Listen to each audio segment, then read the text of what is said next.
ಈ ನಿರ್ಧಾರ ತಗೊಳ್ಳೋದಕ್ಕಿಂತ ಮುಂಚೆ ನೀನೇ ನಿನ್ನ ಕೈಯಾರೆ ನನ್ನನ್ನು ಸಾಯಿಸ್ಬಿಡ್ಬೇಕಾಗಿತ್ತು ಕಾವೇರಿ.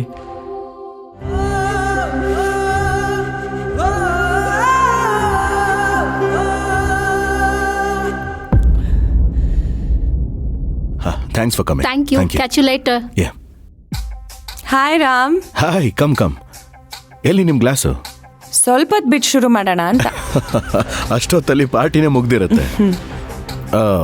ಪಾರ್ಟಿ ಶುರುವಾಗಿ ಇಷ್ಟೊತ್ತಾದರೂ ನೀವು ಡ್ರಿಂಕ್ ಮಾಡಿಲ್ಲ ಅಂದರೆ ಎಲ್ಲಾದರೂ ಜರ್ನಲಿಸಮ್ ಅಂಗಡಿ ಏನಾದರೂ ಓಪನ್ ಮಾಡಿ ಇಟ್ಕೊಂಡಿದ್ದೀರಾ? ಛೇ ಹಾಗೆಲ್ಲ ಏನಿಲ್ಲ. ತುಂಬ ದಿನ ಆದಮೇಲೆ ನಿಮ್ಮ ಫ್ಯಾಮಿಲಿ ಮೀಟ್ ಮಾಡಿದ್ನಲ್ಲ, ಅದಕ್ಕೆ ಎಲ್ಲರನ್ನೂ ಕ್ಯಾಶುವಲ್ ಆಗಿ ಮಾತಾಡಿಸ್ತಾ ಇದ್ದೆ. ಬರೀ ಕ್ಯಾಶುವಲ್ಲ ಇಲ್ಲ ಎನ್ಕ್ವೈರಿನಾ? ನಿಜವಾಗ್ಲೂ ಕ್ಯಾಶುವಲ್ ಆಗೇ ಕೇಳಿದೆ. ಯಾಕೆ ಹಿಂಗೆ ಕೇಳ್ತಾ ಇದೆಯಾ? ಈ ಮದುವೆಯಿಂದ ನಿನಗೂ ನಿಮ್ಮ ಮನೆಯವ್ರಿಗೂ ಭಿನ್ನಾಭಿಪ್ರಾಯ ಶುರುವಾಗಿದೆಯಾ? ಆಗಿದೆ ಅಂತ ನಿನಗನ್ನಿಸ್ತಿದ್ಯಾ? ಗೊತ್ತಿಲ್ಲ, ಯಾಕೆಂದರೆ ಜರ್ನಲಿಸಮ್ ಆ್ಯಂಗಲಿಂದ ನಾನು ಯಾರ ಹತ್ರನೂ ಮಾತಾಡ್ತಿಲ್ಲ.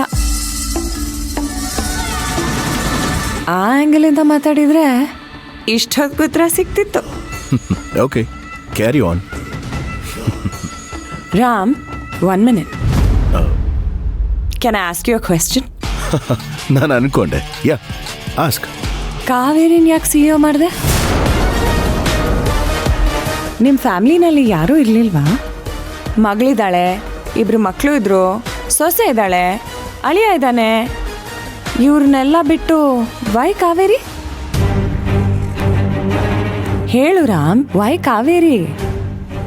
ಅವರಿಂದ ಆಗೋದಾಗಿದ್ದಿದ್ರೆ ನೀನು ಈ ಪ್ರಶ್ನೆ ಕೇಳೋ ಪರಿಸ್ಥಿತಿ ಬರ್ತಿರ್ಲಿಲ್ಲ. ನಮ್ಮ ಮನೆಯವರಿಂದ ಸಾಧ್ಯ ಇಲ್ಲ ಅಂತ ಗೊತ್ತಾಗಿದ್ದಕ್ಕೆ ಕಾವೇರಿನ CEO ಮಾಡಿದ್ದು. ಹಾಗಾದ್ರೆ ನಿನ್ನ ಮಕ್ಕಳು? ರಾಜನ್ ಮಕ್ಕಳೇ ರಾಜ್ಯ ಆಳ್ಬೇಕು ಅಂತ ಏನು ರೂಲ್ಸ್ ಇಲ್ವಲ್ಲ. ಟ್ರೂ. ನಿನ್ನ ಎಂಪೈರ್ ಇಷ್ಟು ದೊಡ್ಡದಾಗಕ್ಕೆ ಕಾರಣ ಒಂದು ರೀತಿ ರಾಜೇಶೇ.